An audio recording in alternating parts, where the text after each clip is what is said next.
I'd like to welcome you to the March JC meeting, and it looks like everybody's anxious to get back at it, and we appreciate that. I have Dave DeGrasse proxy, he's gone this week, and other than that, everybody's here, so we appreciate that. Approval of November 13 meeting minutes.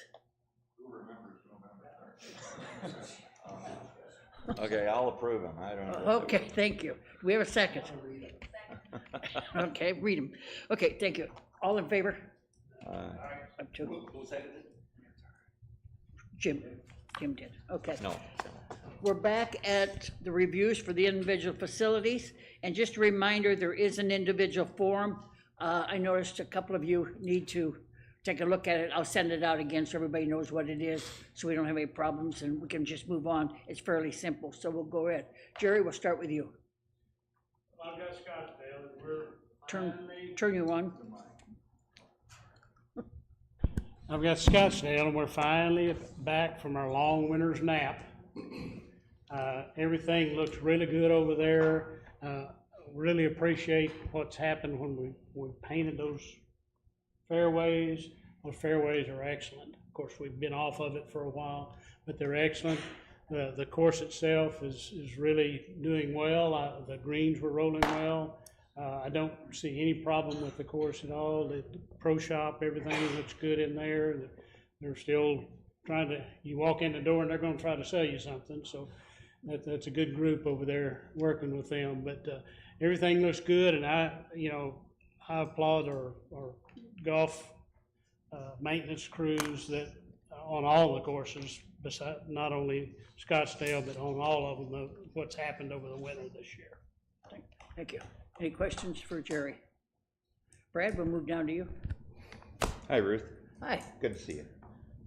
I have Highlands, and I'll just be honest, the fairways look a little brown or a little rough right now.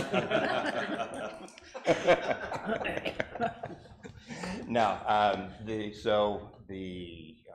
the range looks really good. Putting green looks good right now. I know it's getting a lot of traffic, but Pro Shop looks in great shape. So for this time of year, everything's looking really good. Got a lot of work going on out there. So. Yeah, we do. Just for clarification for the audience, we are redoing the fairways, and so that is his comment, reason for his comment. So you didn't think they got my humor? Well, we don't know for sure if everybody's listening is up to date on it. So thanks. I just want to add a quick thing. Alex is in the pro shop over there. He's got something that's going to be happening out there in the pro shop. Some merch going out that way. That's all on sale stuff. You want to add to that a little bit?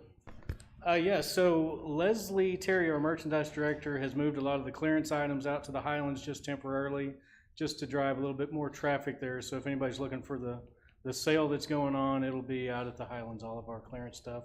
Golf balls, apparel, some outerwear going on out there. So we're still in the process of bringing it all out, but here within the next couple of days. Good. Thank you. No equipment as of yet, just balls and apparel. Kimberly. Well, Highlands, the driving range is going well. They're staying very busy as always. They're still, we're still having everyone's still attending. Not even saying it right. Anyway, it is going well, and they look forward to a transition at some point. Thank you. Okay, you're going to talk about the driving range later. Okay, we'll skip that then. Thank you. Jim. At the country club, the shop looks really good. It always looks great to me. The merchandise looks really good. It's fresh, looks like it's new. Staff is friendly. The greens I know were aerated recently. I played Monday. They're still a little rough. I think with this warmer weather, hopefully they'll come around pretty quick. Fairways, I think our decision not to make it cart path all winter has paid off because they seem really good. If we could just get people to take sand out and fill up the divots, because there are a lot of them that I saw. I probably used 2 sand bottles in 3 holes, walking out and just filling. So that'd be the only thing about the fairways I think are going to be really good. Okay, very good. I did the hole number 4, the enlargement of that green, I think is looking really good. I think that was a really good move because I never realized that green was pretty small. So that seems really good. hole 13, when I played, I did notice at the fairway bunker, there were a lot of debris right there, tree limbs and some stuff down. I don't know if that's a tree that we need to look at trimming that's got dead stuff or what, but there's a lot of stuff right there. And I picked a lot of it up and kind of threw it over by the cart path. And there was a cone there, so they're doing something right there. So I put them there for the time being, but might be something to look at that tree and see if there's some dead stuff that needs to come off. Okay. That's There's it. a big glob of tree stuff, wood, all that, right by the bridge on 11 on the country club. And I don't know if there's any way we can get in there. It's on, but thanks for the reminder. Is there any way we can maybe get to that before the spring rains come? Because I think if we don't, it's gonna create another big backlog of more debris that just gathers. I mean, there's no way to, every spring we're gonna have more stuff gathering, we understand that, but if we can get the stuff, the big glob that's out there, it's a pretty big glob, we can get that out now, and even maybe have all the courses check around their bridges just to make sure we can clear debris before the spring rains come. Yeah, there's one up to, just from the ride up on the bridge too, there's a big pile that would look better if those were both gone, but I've wondered about that one by the bridge too.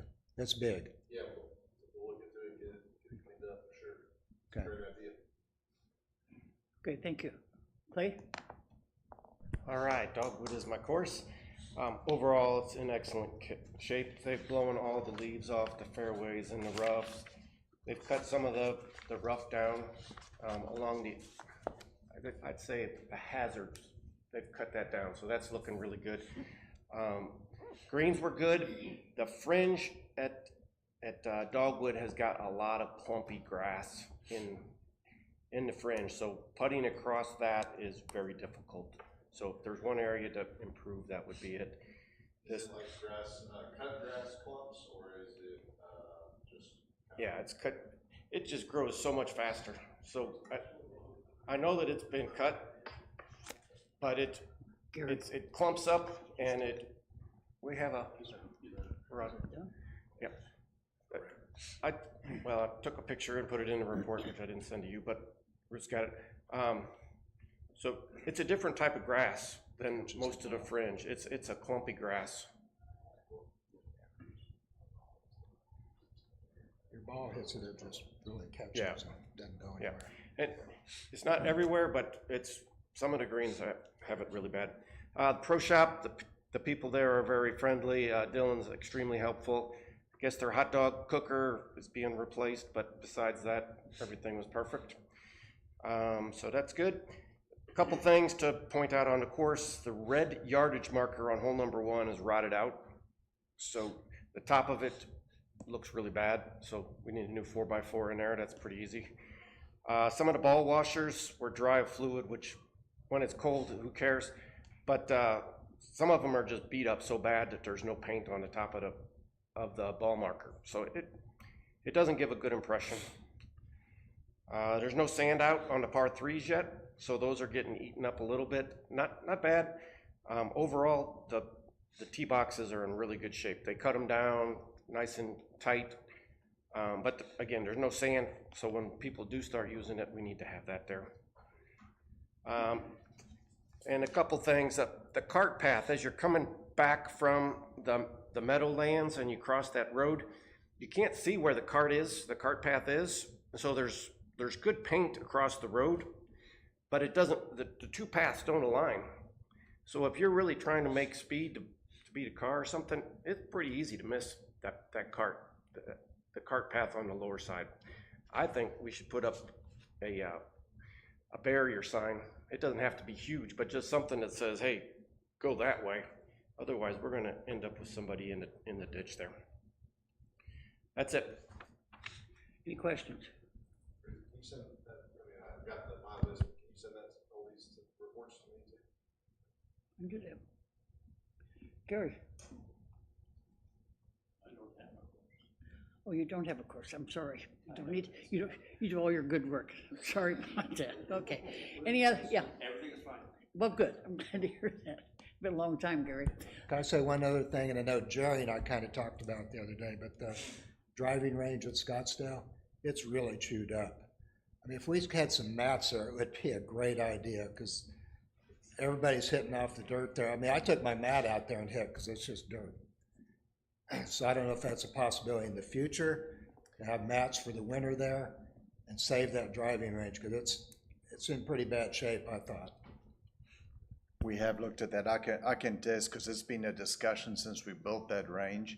It is in a bad flood zone, and we had to get concrete poured in there, secure the mats down. It was suggested in the JSC a while back that, oh, my guys can just move the mats out of the way when the rain's coming. Well, those mats are 80 pounds plus, especially when they're wet, so we couldn't do that, and we haven't put a concrete down there. That would be the only way to do it, is to get concrete so we can stable it in there, because the first big flood, if we're not paying attention on a Saturday early morning and 2 in the morning when no one's around, and it didn't see it coming because it shifted, all those mats, non-mats, would be gone in that creek. So it has been discussed by JSC many times, and that'll be something we can look down the road to get a concrete put in the back there. It's still on my radar. Okay, because I do think it'd really save that range, because it's, you're walking up to it and it looks green because of the paint. When you get up there, you see it's dirt. I mean, there's not much left there, so it'd be a great idea to save the range for the spring and summer. Anything else for facilities? Good job. Glad to have you back. Graham, gonna move into, So we had some cold stretches this winter. I think luckily we had snow cover for each one of those. Couple stretches where we were below 0. But again, we had the snow cover, so that kind of acted as a insulation, I think.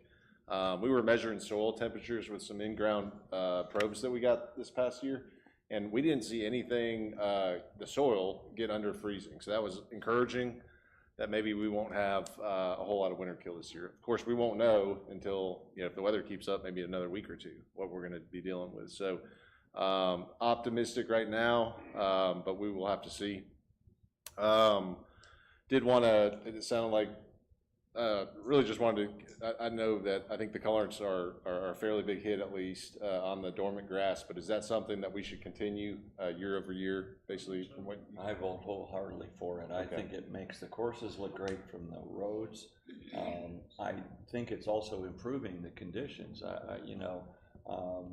We're playing these courses now, and the fairways are playable, which they haven't been for the last several years without it. I don't know if it's just because of the colorant. Obviously, aesthetically, it looks terrific. But and we're all hopeful that it's also doing other good things for the soil and for the grass. And I will second what these guys said before. I've heard from several guys saying, hey, carts on the path on both Scottsdale and Country Club is really working, and we ought to continue that and maybe even expand it for next year. Everybody's really buying into that. That's great. any other?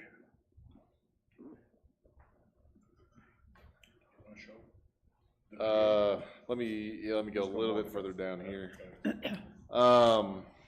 We did aerify Country Club and Dogwood Greens, Dogwood this week, Country Club last week. We wanted to try that week out spacing to try to give the greens, to try to give you guys more playable golf courses rather than do them all in 1 week and then kind of suffer through the next 2 weeks with not great greens anywhere. So I want everyone's opinion, if you don't mind weighing in on that a little bit. That's Graham and Al's little project, is to do them Monday, Tuesday, wait a week, so you got Monday courses you can play. How do you all feel about that? Like previously, for those that don't know, we used to start on a Monday and finish on a Saturday, every course done. So for the next 3 weeks, every course has been aerated, and they're all crappy. It is what it is. How do you all feel about that? Just a little bit of input. I've spoken to quite a few members, but I would like the JSC, if you don't mind, because I think we want to know how that works for next year. I love it. I think it's, again, like we played Kingswood today, and it was in great shape. The greens were fast and good, and it was kind of nice because I played Country Club earlier in the week. Sounds like all I do is play golf, which is pretty true. But, you know, what else you gonna do? Country Club was still a little bumpy on Monday, but you know, Kingswood was great today, and I like it that it's spaced out a little bit. I like that we know that that's gonna happen, and, you know, by the time you guys do Kingswood and Burksdale, then the other ones are gonna start to recover, and it won't feel like everywhere we go for a 2 week solid, it's just bad. Yeah. Kimla, go ahead. Okay. Blake? Yeah, staggering is wonderful. Last year, it looked like you were using smaller plugs. This set of aeration looks like medium-sized plugs. Are there 3 different sizes that are used? Well, each superintendent kind of dictates that based on their own needs, right? So we do soil testing that's measuring organic material and water percolation through, and so that's kind of how we make our decisions on what size tines we're using. But you know, dogwood, this aerification used 1/2 inch tines. Country Club used 3/8. So that's, you know, that was a difference between two golf courses. So it's kind of based on our needs, really. Yeah. Absolutely. Any other feedback? Okay. Pre-emergent herbicides going out. It's actually complete on every course except for Country Club. He's just got a little bit more acreage out there, and so he's trying to wrap that up this week. Stop all the late spring and summer weeds. So that's kind of what's going on there. Fertilizer applications. I talked a little bit about this last year, but we pushed some later season fertilizer last fall, and we plan on doing earlier than normal fertilizer applications this spring to try to get everything going. Again, the paint's going to help us, but you know, and certainly this weather's helping us a lot as well. So if that, hopefully that holds up, and we'll start getting some fertilizer out, and hopefully we want to have, you know, we want to try to get closer to, you know, prime time golfing conditions earlier in the year. That's kind of why we're doing that. So we're going to see how that goes this spring. But that's coming up very soon, late March. We're going to start and into April. Tenyard Creek, Echo, autonomous mowers, pickers have all been installed. We did the final setup with those guys. Everything was working well. I went down to Tenyard on my way here and saw the mower was mowing the ryegrass in front of the building. Thought that was pretty cool. So Reed's got all those things working nicely, along with Hannah and Daryl and me. So we're excited about all that. And we will be sodding the areas that are currently ryegrass sometime in April. We've got a little bit of work to do there, dirt work to get it all, you know, ready for sod, and then we'll do that. All right, going to Highlands. Tom, if you want to pull up that video.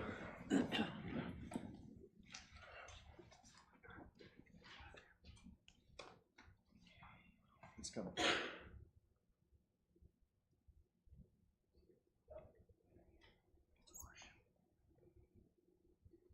Just give it a minute.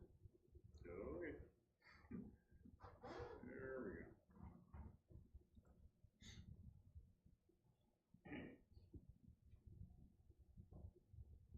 Come on. Stands for my song and dance routine.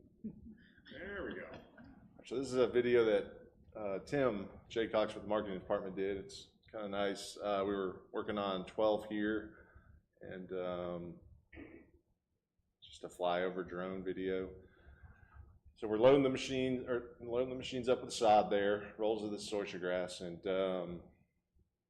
that's it actually, you know, planting. And so it's been an interesting process for sure. You know, we've seen these machines run. We haven't operated them until, you know, just last week, but we've gotten better. You know, we actually had our best day yet today, nearing planting almost 80 rolls of sod. Before that, we were averaging around 60. We had a couple days where we didn't get 60 even, but we're doing good and making progress with it. We are through 14. We've got 14 holes out of 18 planted. Here we're putting sand down.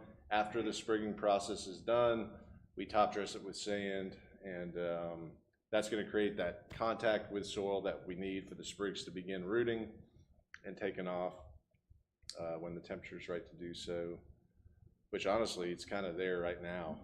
We're having great weather right now for all of this.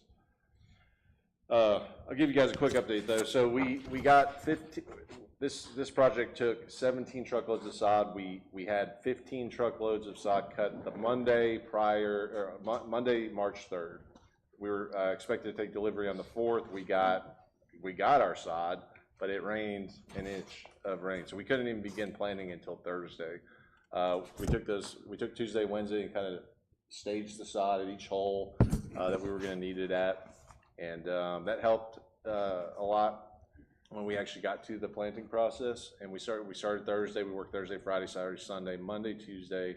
We're on today, and again, we're through 14 holes, 4 left, anticipating finishing up Friday unless there's some equipment breakdown, and that would probably push us into Saturday, but certainly very close to the end. And I know we're all excited to be finished with the project.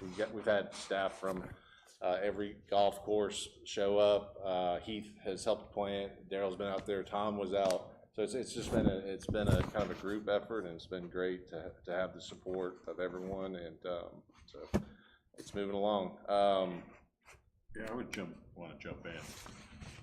Greg and his team are doing a fantastic job. Greg's putting in 12-hour days. I don't think he's had a day off in forever. His crew is working so hard. And you said this, but it's just so exciting to see his fellow superintendents out there helping out. I saw Kyle, Shane, Reed was out there. Daryl was asleep under a tree. But no, everybody's been really helping, and it's a group effort, and just my compliments to the dedication of the team. They're really doing an outstanding job. And you were doing outstanding. You forgot to use sunscreen, and you were a little bit lobsterish than when I saw you. But I had a bad first day. But the dedication is outstanding. And I really thank you, and I thank the entire team for a job well done. Thank you, Tom. So when we finish this process, we'll have planted 51 acres. So a lot of grass, a lot of land, a lot of work. So I think it's going to be a great project. We had Mike Richardson with the University of Arkansas out yesterday, kind of surveying what we were doing. We did a short YouTube video with him. Greg and I did, and he said, in about 30 to 45 days, you guys are going to be really pleased with what you got. So he was excited about it. So that was nice. We'll move on to number 6 Kingswood. The contractor. Before you go there, Okay. can I ask you a question? Once you get all the sod laid down and all that, what's the process between then and say the end of July or the end of August when it's reopened? Right, so we'll be waiting 30 to 45 days, probably weather dependent, on those sprigs that we've shredded the sod into little stems, and when they sit in the soil long enough, they will a root will emerge from that stem, and then a new grass blade. And so whenever that happens, with the weather being the factor there, we'll get some new grass coming up, and then from there we need to fertilize. After a period of time, we'll begin mowing, and all that grass will start creeping in and spreading together. And then, we're hoping by end of July, we'll have a nice surface of 100% zoysia grass. We'll have to make some applications because the Bermuda will start coming back into that. So we've got a chemical that can take the Bermuda grass out of zoysia. That's really the only reason we're able to do this way. I'm sure you already have thought of this, but my recommendation would be to make sure it's carts on path at Highlands for the rest of this year for sure. Right. Even after we open it up, I really would like to see, including handicap flags, nobody gets to go out there. We kind of did that in 18, and that Yeah. seemed to, I think it's will be agreeable. Great, one more question about the tees. Are you gonna do something different with the tees? There's a different zoysia grass we're looking at that's as aggressive as Bermuda grass that we are going to try on a few tees out there. We don't think Meyer zoysia is the right choice for the par 3 tees out there. They're too small, too much traffic, and I don't think they'll hold up. So we're going to try a different grass that we're going to plant in May, and that grass only takes 6 weeks to grow in from sprig. So we'll have plenty of time to get it ready before we open in our. So you'll be doing all the tees with this? Not all of them. We're gonna pick a par three and another heavy traffic, a set of par three tees, 16. We're gonna do all those, and then we're gonna do a shaded one that gets a fair amount of traffic, a short par You four. have a chance of doing any leveling of?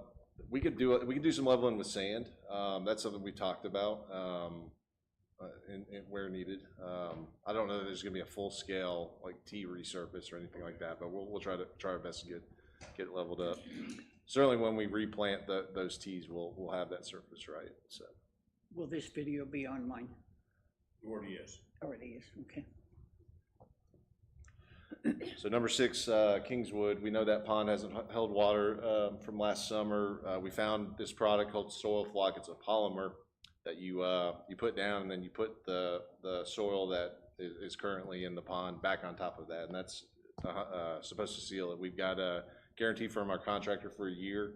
He's working on that right now. So what he's going to do is half of the pond at a time. He's going to dig out and skim that silt down to the gravel on half of the pond, move that material to the half of the pond he's not working on, so we're not having to bring material out of the pond. He's going to put this product down, cover it back up with the material he removed, kind of compact it down, and then he'll work on the other side of the pond. So sometime next week, anticipate him being done. At that point, I think we will probably, we've got the lake fill there, but I worry about that pipe washing that material away. So we might let some rain come first, start filling that pond up, and then we can finish filling it up, or we're not going to be potentially moving that material around with an open pipe, just kind of blasting right into it. So it's my thought there. That's my report. Any questions? Any questions for Graham? Just a comment of thank you. I'm hearing it from all the golfers, just thrilled with what you've done so far in your 1 year of work here. So Graham, just keep up the good work. Thanks. Absolutely. Anything else? Thank you, Graham. A question for Grant. Was mentioned about the Scottsdale driving range being very uneven and heavily used for some reason this winter. I was there this morning and I noticed that it really is well used, and there's a lot of sand that's been put down, but it's still quite uneven. And my question was, the tandem brush that you drag around when you aerate to get the sand into the holes, if that was moved around there, would that help that situation to level it so that when it grows back, it's... I think it would help, absolutely. Sometimes you can get into a situation if the hole's big enough where that brush will kind of dig in and actually pull some material out.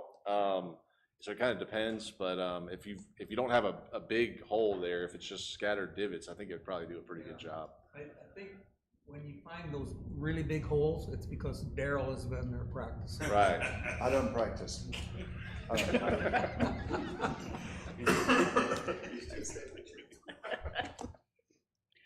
Okay. You're up.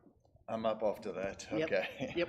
Best you can. I'm just gonna start, I'm gonna jump around my deal, but I'm gonna go to rounds reports. Rounds for February ended at 5,544, down by 4,395. So everybody knows we had snow and ice on the ground. When there's ice and snow on the ground, I'm just gonna reiterate that we can't let people out on the golf course. I had so many people calling and like, the fairways look good. Well, you go around the corner and there's ice on the cart path, and all of a sudden you got a cart going sideways, or heaven forbid somebody get out of their golf cart, stand on ice and slip and hurt themselves. So when we make a decision to open a golf course, it is Graham, it's the superintendent, it's me, it's everybody for the safety of our people. So we had that snow, it hung around in spots we couldn't get to. So I hope my membership understands that, it's safety first, that's where it is. Year to date, we had 8,100 at the end of February. That is down by only 4,800, which is not bad because January was cold and snowy too. And just a consistent cold weather that I haven't seen in a while over here. I've lived here quite a bit with the overnight lows. So that's kind of where we are. I did the round reports today and we're making it up. It has been busy. Everywhere is packed. When this weather's good, everyone's out, and I appreciate that so that we can see what we can do as we move forward and try to catch up on rounds. But Once again, we do have a golf course closed, which I'm gonna jump into that in a little bit. Range buckets, 2,400, down by 1,500 over last year. Tanner Creek closed in the cold weather. Really, it's the cold weather that has impacted the rounds and the use of the driving range. All right, that's my rounds report. Going to move on to, we have a new gentleman, and he would be up here right now. Mr. Nathan Maury has started. He comes from Pinnacle. I'm glad to have him on board. Just so everybody knows, he has only been with us 2.5 months. In that 2.5 months, he has learned the back end of golf operation and realized that it is a big, big puzzle to put together. And he is going, wow, I have no idea. You go from one golf course to 7 golf courses to 140 summer groups that are all screaming, wanting their tee times at this time.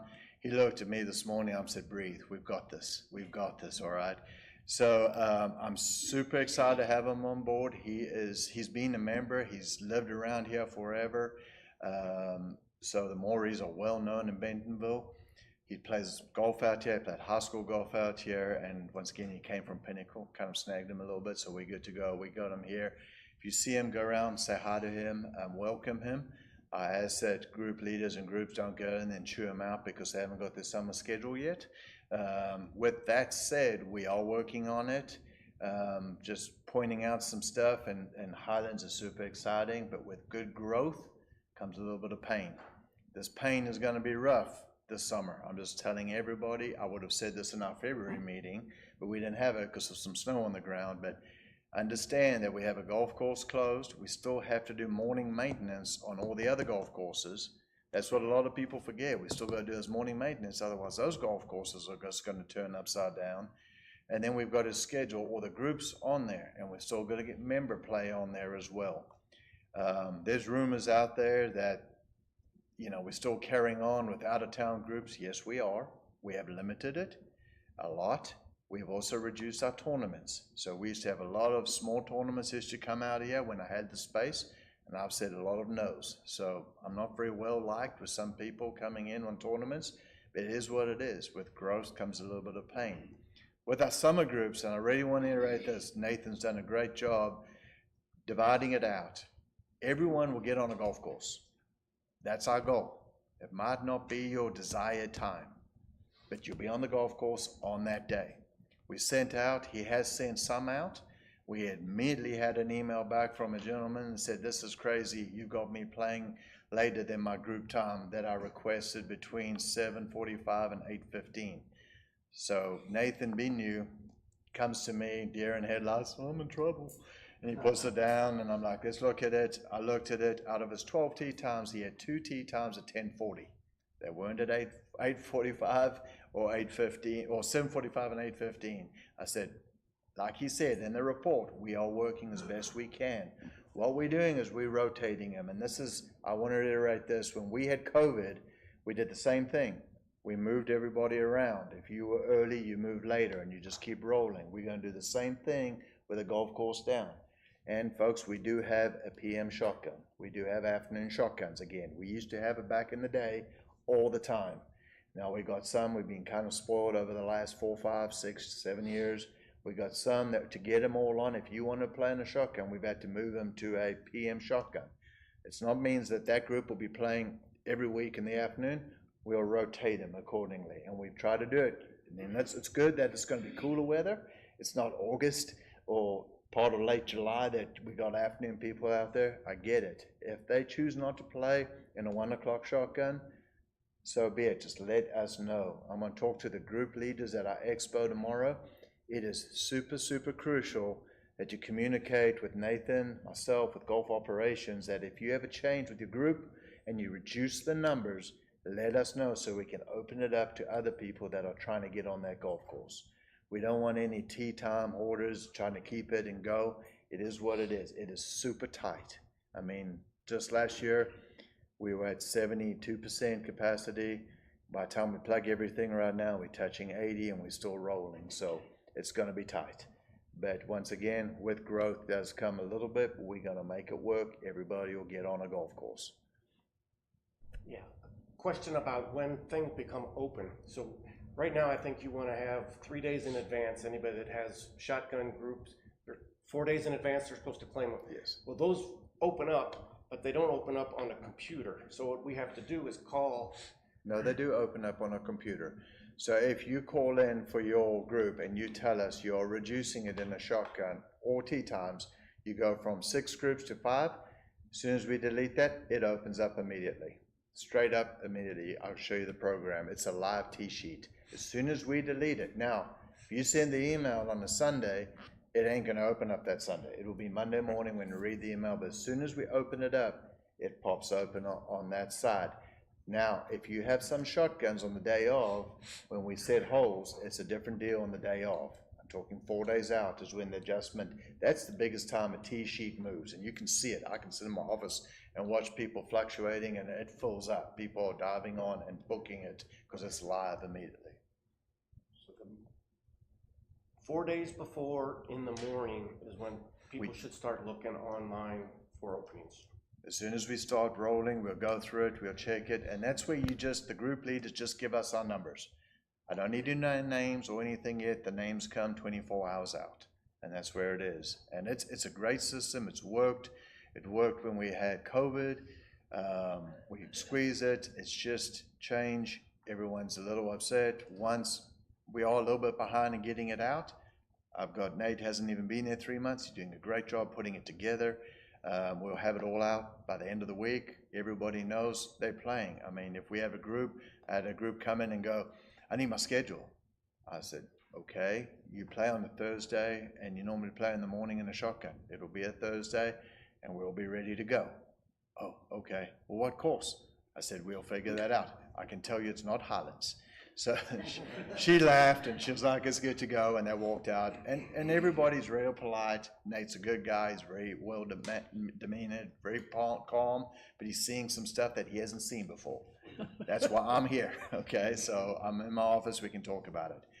All right, so with that summer group, I just ask for patience. We get it out. Moving on, the expo is tomorrow in the rec center. We got the big room. We got space out nice. We will be having a cash bar. So that'll be ready to go. The doors open at 4 o'clock, close at 6 o'clock. We'll have my staff there. We've got a good turnout of golf groups. They're going to sit there and people can come and sign up for golf groups. I just want to point out, people forget we haven't done this for 7, 8 years. It is not to sell merchandise. We don't sell merchandise at this anymore. That stopped 7, 8 years ago. Now it's just for the golf groups, for people to sign up, talk about the groups. And I'll be there to talk about the group leaders. If they have any questions for me about the summer schedule, we will be there. And like I said, Nate would be here, so I can introduce him. But now I looked up and said, you're going to come up to the meeting? He looked at me and goes, I've got to get this done. So he's sitting here busy putting in names, getting stuff done. It's a huge project. So that's where that is tomorrow. There's no leader meeting tomorrow, though. No leader meeting. Everything's going. I just want to go on and just visit with everybody, and I thank the group leaders. That's a thankless job to be a group leader. I'll just be honest with you. My wife asked, what are you going to do when you retire? I said, I'm not going to be a group leader. That's what I'm not going to do. But I encourage each of you to slip down if you can and meet some of the group leaders, because it is a task for them, and it's important that we recognize the importance of them. So if you have time between 4 and 6 tomorrow, slip down to the rec center. All right, we'll move on real quickly. Tanya Creek, we are working together with the city. I know this is the hardest time, and I'm just reiterating that, you know, when you build a house, I remember when I built my house, and you get right near that finish point, it just seems to slow down because it looks like it's finished. And it's right there. And then there's little things that come up that beyond our control that we got to fix and we got to go so we can get it open. I apologize, it's beyond our control, and thank you for your patience. Although I've had a lot of phone calls, it's not patience, but we are working together with the city, and we are right there. That's all we're going to say. We are not releasing a date because 0-3 on dates is not good. We don't want to go 0-4 on dates, but we are right there. City is justifying, we're good to go.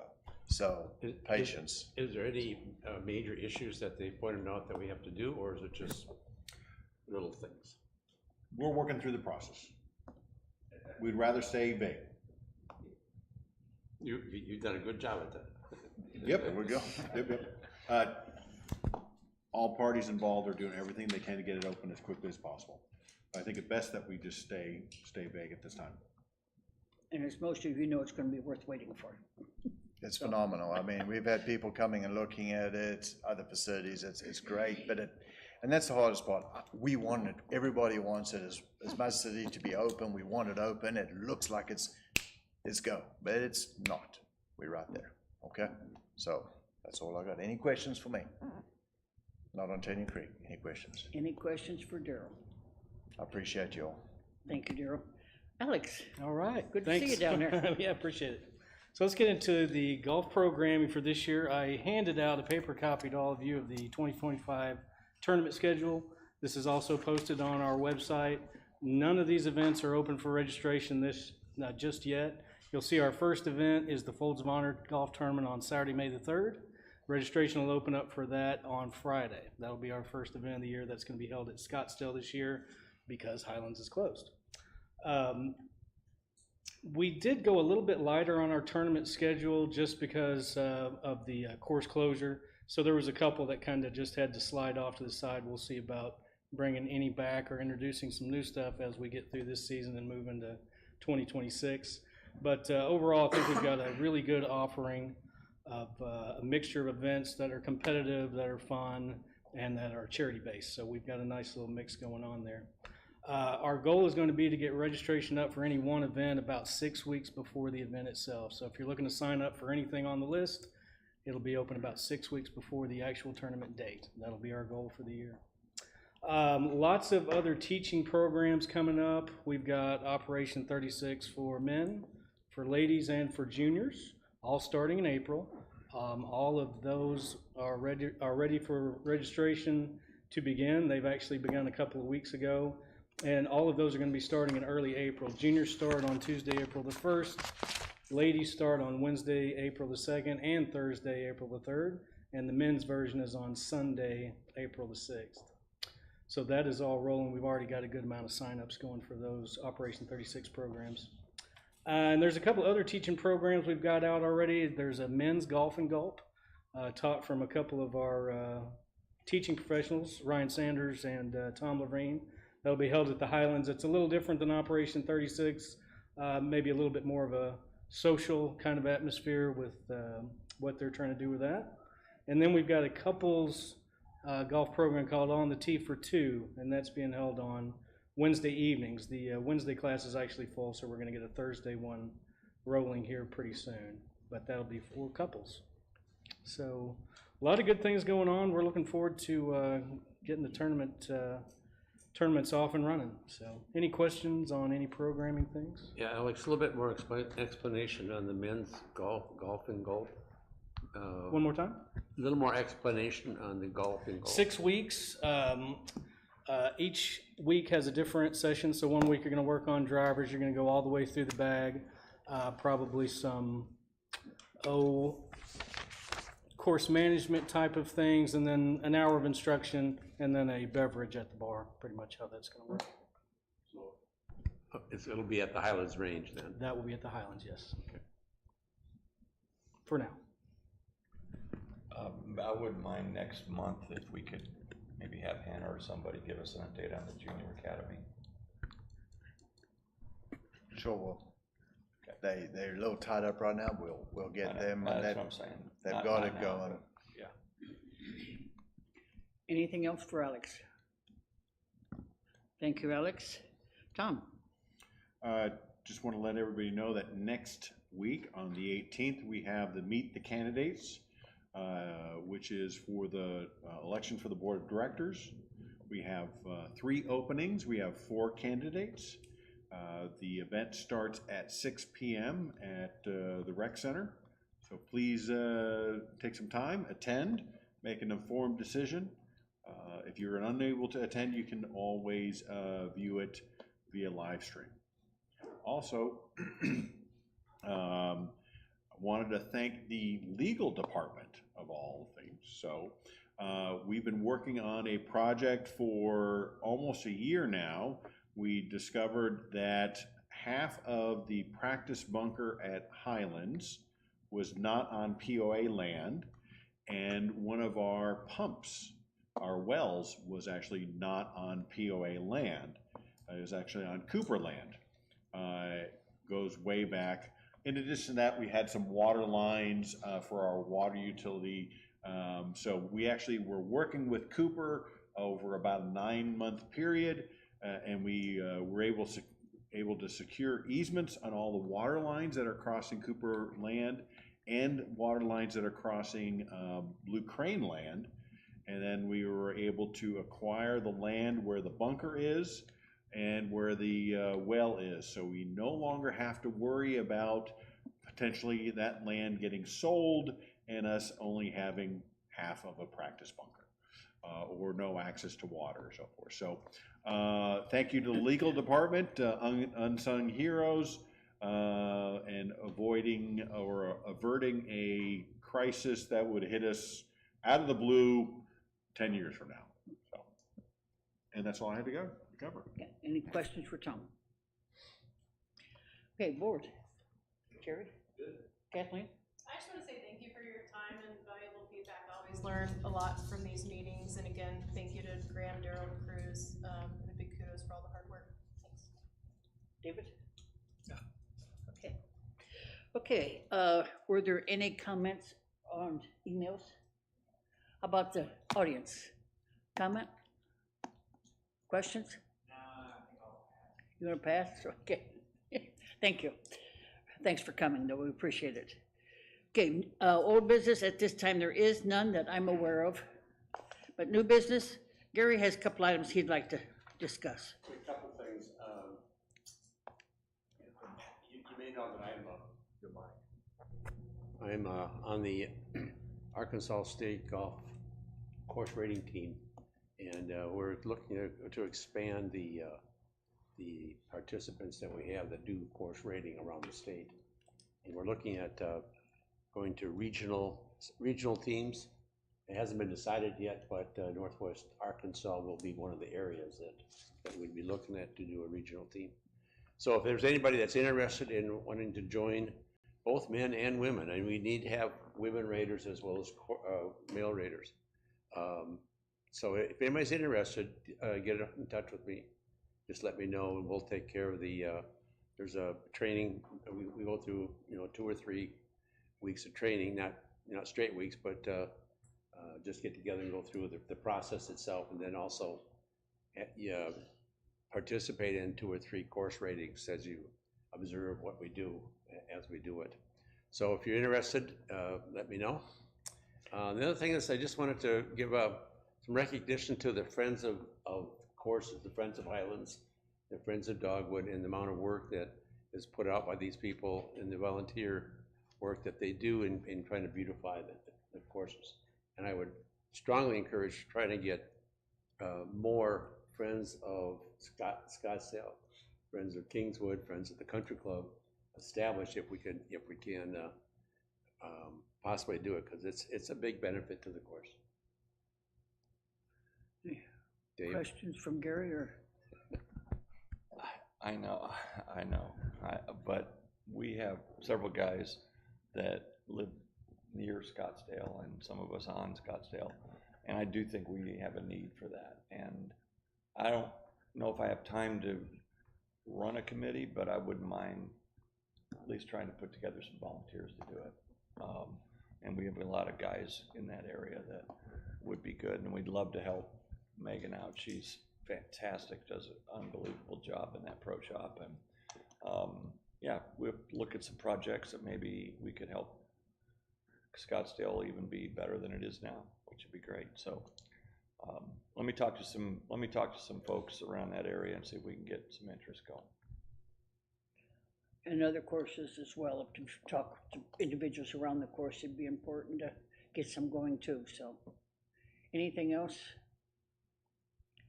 Any other items for new business? Moving right along. The next golf meeting, other than tomorrow down at the Expo, the next regular golf meeting will be Wednesday, April 9th, right here in the boardroom at 4 o'clock. If nothing else, we stand adjourned. Thank you.